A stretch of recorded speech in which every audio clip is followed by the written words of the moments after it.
Everyone, welcome back to my channel nursing की।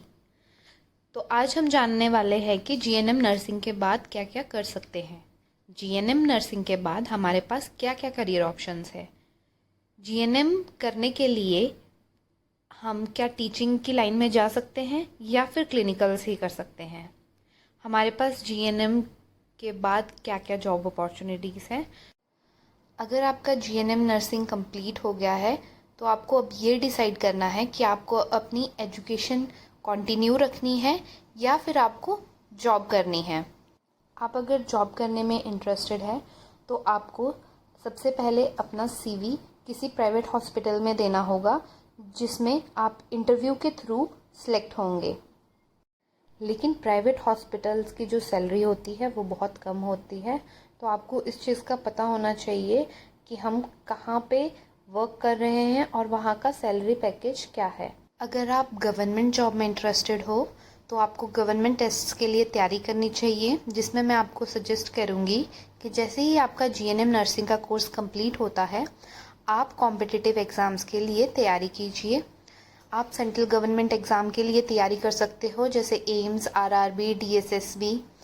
और अगर आप स्टेट गवर्नमेंट के एग्ज़ाम देना चाहते हो तो आप स्टेट गवर्नमेंट के एग्ज़ाम्स के लिए भी एलिजिबल होते हो आफ्टर जीएनएम। गवर्नमेंट जॉब के आपको बहुत सारे बेनिफिट्स हैं, जैसे आपको बहुत अच्छा सैलरी पैकेज मिलता है, वर्कलोड भी कम होता है और आप जॉब पीरियड में अपनी आगे की फर्दर एजुकेशन भी कर सकते हैं। लेकिन उसका हर एक ऑर्गेनाइजेशन का एक क्राइटेरिया होता है कि आप किस टाइम पीरियड के बाद अपनी एजुकेशन को कंटिन्यू कर सकते हो, जिसमें वो ऑर्गेनाइजेशन आपको एक पर्टिकुलर टाइम पीरियड देगा अपनी एजुकेशन को कंप्लीट करने का और आपको सैलरी भी साथ साथ में मिलती है। उसके बाद बहुत सारे लोगों का ये डाउट होता है कि क्या जीएनएम नर्सिंग के बाद एमएससी कर सकते हैं। आपको पता होना चाहिए कि जीएनएम एक डिप्लोमा कोर्स है, तो आप डिप्लोमा कोर्स के बाद एमएससी नर्सिंग नहीं कर सकते। उसके लिए आपको सबसे पहले डिग्री कोर्स करना ज़रूरी है। तो हम इसके बाद बात करते हैं हायर एजुकेशन की। हायर एजुकेशन में आप देख रहे हैं कि सबसे पहले है पीबी बीएससी नर्सिंग, मतलब पोस्ट बेसिक बीएससी नर्सिंग।